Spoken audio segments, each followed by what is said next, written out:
What if one of the most destructive wildfires in U.S. history wasn't just a natural disaster, but the reason a cryptid sighting was buried? In the summer of 1988, a hiker captured something strange on video in Yellowstone National Park, just days before it went up in flames. Welcome to Parks Unseen. I'm your host, Liam Wolf. Tonight, we examine a forgotten VHS tape and a ranger report from the National Park Service's lost archives. Evidence that will leave you wondering, did Yellowstone's most devastating wildfire help erase the park's most credible Bigfoot encounter? Date: June 10, 1988. Case ID number 452. Location: Yellowstone National Park.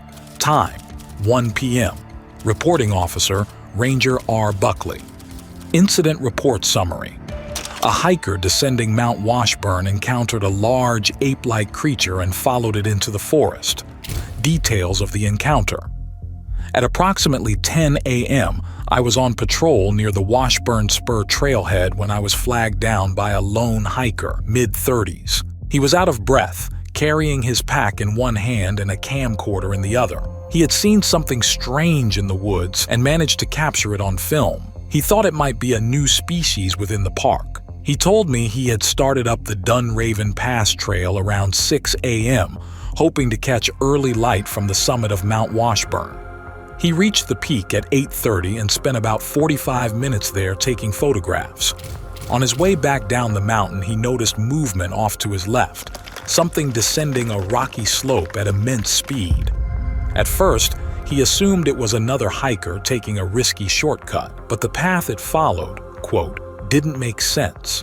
It was a steep, near vertical section, and the figure was moving fluidly without visible gear. He followed at a distance, thinking the person might be disoriented or in trouble.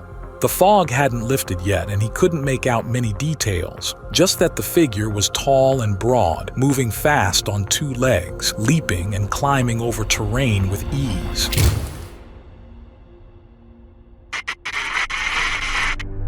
It reached the base of the slope before he did. When he caught up with it, near a clearing just off the main trail, he got a clearer look. The figure was allegedly 7.5 to 8 feet tall, covered in thick black fur and walking upright. It had low-hanging arms and a heavy build.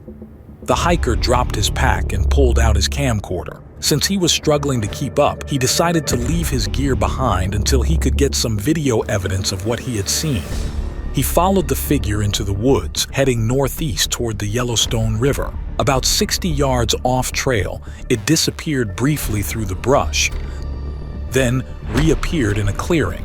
That's when he got roughly 10 seconds of footage before the figure moved out of view again. He retrieved his gear and hiked back toward the trailhead where he found me. He volunteered to take me to the exact spot, and I agreed. At the time, I assumed it was probably a misidentified grizzly, but even if it wasn't, a large animal on a high-traffic trail warranted a look. The hiker showed me where he'd stood.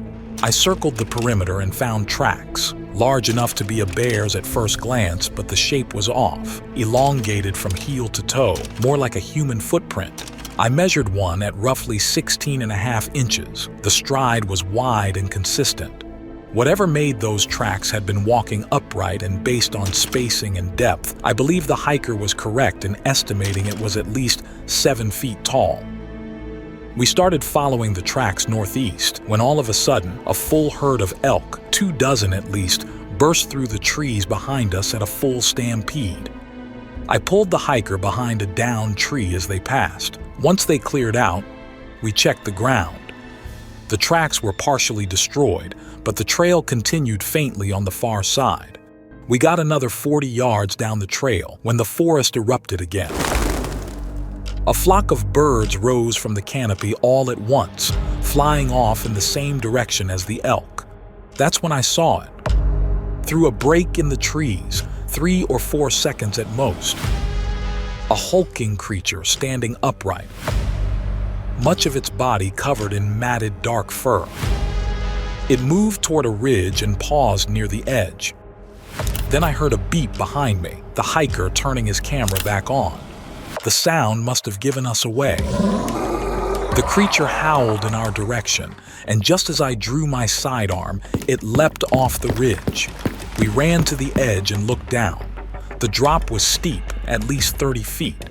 We couldn't tell if it was injured, but we saw movement through the trees below. At that point, I told the hiker we needed to head back. The wind was picking up fast and the sky had gone dark. We reached the lodge safely around 11:45 a.m. I recommend a temporary closure of Washburn Spur and the surrounding trail area until further investigation is carried out on a potentially dangerous animal still at large. The hiker has submitted video evidence, pending review. This report is submitted for official documentation by Ranger R. Buckley of Yellowstone National Park.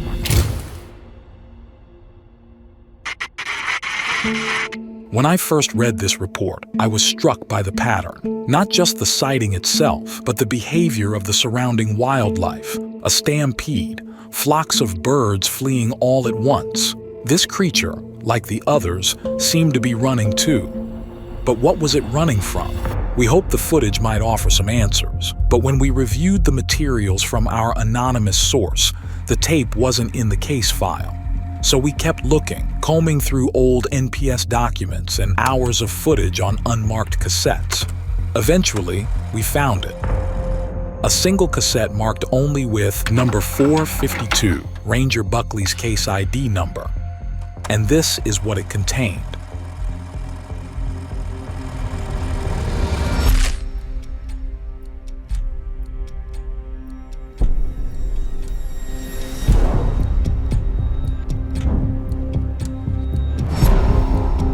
Shot from a distance, the video shows a dark figure moving through the trees. The person filming is clearly keeping low, possibly hiding. Just as described in the report, the creature moves upright on two legs and appears to be covered in thick black fur. Whatever it is, it doesn't move like a grizzly bear, and in my opinion, it definitely doesn't look like one either. That said, I can understand why this sighting might be confused with a grizzly bear at first glance. They can stand upright, even walk short distances on two legs. Their fur ranges from blonde to dark brown, sometimes nearly black. If you only caught a glimpse through fog, you might even convince yourself it was human-like. But typical grizzly behavior doesn't line up with what was described in the report. Bears don't move the way this figure did, leaping across rocky slopes, descending steep terrain with ease, moving upright for extended periods, not to mention the tracks. Ranger Buckley said they were long and narrow, heel to toe, not the wide, oval-shaped paw prints typical of a bear. We also considered, but ultimately ruled out, the next largest species in Yellowstone: elk, moose, and bison. They can charge, but they can't scale rock faces. They strictly walk on all fours, and their tracks are far from humanoid. Besides, a park ranger surely would have recognized the distinct silhouettes of these large four-legged mammals. So, if we're sticking strictly to documented wildlife in Yellowstone, nothing fits. Not by size or movement or proportions. Whatever this was, it doesn't fit any known wildlife in the region, which leaves us with two possibilities. Either the hiker and the ranger both misidentified something in near-perfect unison, or they saw something unidentifiable. From what I've seen in the footage, I think all signs point to Sasquatch. What else fits the profile? A hulking, hair-covered creature that moves upright through the forest and survived a 30-foot leap off the edge of a cliff. If you've got other theories about what this could be, let me know in the comments below. Now we need to ask the obvious question. If this report was filed, if there was a tape, a witness, a federal ranger willing to investigate, then why haven't we heard about it until now? Once again, the answer might lie in the timing. The encounter took place in early June of 1988. Just 1 week later, Yellowstone was on fire, literally. Part of our national heritage is under threat and on fire tonight. Our oldest national park is under siege tonight. The president to declare Yellowstone National Park a national disaster area. That summer, Yellowstone experienced its worst drought in recorded history. Between June and September, over 250 wildfires broke out in and around the park. By fall, more than 1.2 million acres in the greater Yellowstone region had burned, including nearly a third of the park itself. It was the largest wildfire event in National Park Service history. Fire crews from across the country were flown in. Evacuation alerts were issued. Roads were closed. News stations ran back-to-back coverage as helicopters dumped gallons of water over smoking tree lines. It was a national emergency, and with all that chaos unfolding, it's easy to see how a single strange report could have been lost in the shuffle, or quietly shelved, or perhaps, once the fire started, incident documentation protocols changed, and anything not related to fire containment could have been deprioritized. And that original VHS tape? It was likely turned into park headquarters and forgotten, maybe even discarded when the building was evacuated weeks later. This wasn't just fire season, it was also an administrative mess. In 1988, the National Park Service was under intense pressure from Congress and the public for how it handled the fires. There are a lot of angry people who believe that the National Park Service is responsible, that it let the fires burn too freely for too long. President Reagan moved to deal with a firestorm of protest over his administration's "let it burn" policy. Officials were accused of letting the fire burn too freely and failing to respond quickly enough. Careers were at stake. Now imagine this report gets leaked. A federal ranger claiming to have seen a 7-foot bipedal animal fleeing the backcountry, all caught on camera by a civilian hiker. That's not an incident you want leaking to the public, especially when they're already panicking and pointing fingers. Because if it was an undiscovered species, or worse, an endangered one, it would have only added to the firestorm of controversy surrounding the Park Service's response. At a time when officials were already being accused of mishandling the crisis, the last thing they needed was a new layer of scrutiny tied to a mysterious animal sighting. And here's where it gets interesting. You'll recall that Ranger Buckley noted some unusual animal behavior: elk stampeding, birds scattering. These kinds of patterns are often seen before natural disasters. And if the native wildlife could sense the impending doom and instinctually fled for their lives, was the creature doing the same? And if someone had looked more closely at the clues in the report, at the unusual behavior patterns, could the wildfires have been prevented or mitigated in the first place? So maybe, just maybe, someone decided to shelve the report, temporarily, just until things simmered down. But by then, it was forgotten. The cassette was boxed away, and no one remembered or cared to dig it back up. Was it simply an oversight as a result of a national emergency or an intentional cover-up? That's not for me to say, but I'll leave you with this. Ranger Buckley's report was never followed up. The hiker was never named, and the footage has never seen the light of day. Until now. If that doesn't raise questions, I don't know what does. This wasn't the only Sasquatch encounter in Yellowstone. In August 2023, a park visitor spotted something unusual while looking out across an open field. They noticed two giant, dark figures covered in hair, moving rapidly across the terrain. According to the witness, both figures appeared to be walking on two legs. They began recording the sighting and later showed the footage to a park ranger who reportedly responded, "You got Bigfoot on film." Just a few years earlier, a live streaming webcam near Yellowstone's Old Faithful Geyser captured footage of what appeared to be 4 large, upright figures walking in the distance behind a herd of bison. The shapes moved steadily across the snowy landscape and seemed to walk on 2 legs.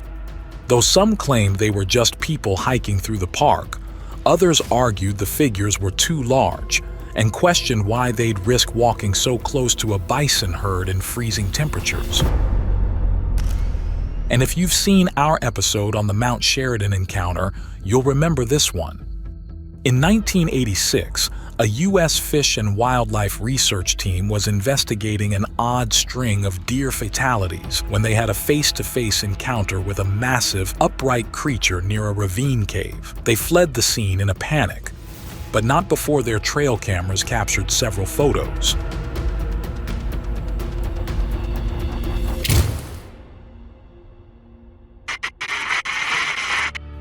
The Yellowstone fires were, without question, a devastating natural disaster. Over 1 million acres were scorched and wildlife was displaced across the region. But in hindsight, they also created the perfect smokescreen, pun not intended. Maybe the timing really was just an unfortunate coincidence, and the footage, however compelling, simply slipped through the cracks while the park was focused on a much larger emergency. But now that we've seen it, I have to wonder, did Sasquatch sense what was coming? And more importantly, did it survive? If you've ever visited Yellowstone and hiked Mount Washburn, let us know if you've ever seen something out there you couldn't explain. Leave a comment or email us at monstermythtv@gmail.com. Thanks for joining us on another journey to uncover our national park's forgotten archives. Until next time, stay curious and keep your eyes open. You never know what secrets may be lurking, waiting to be unveiled in the great expanse of parks unseen.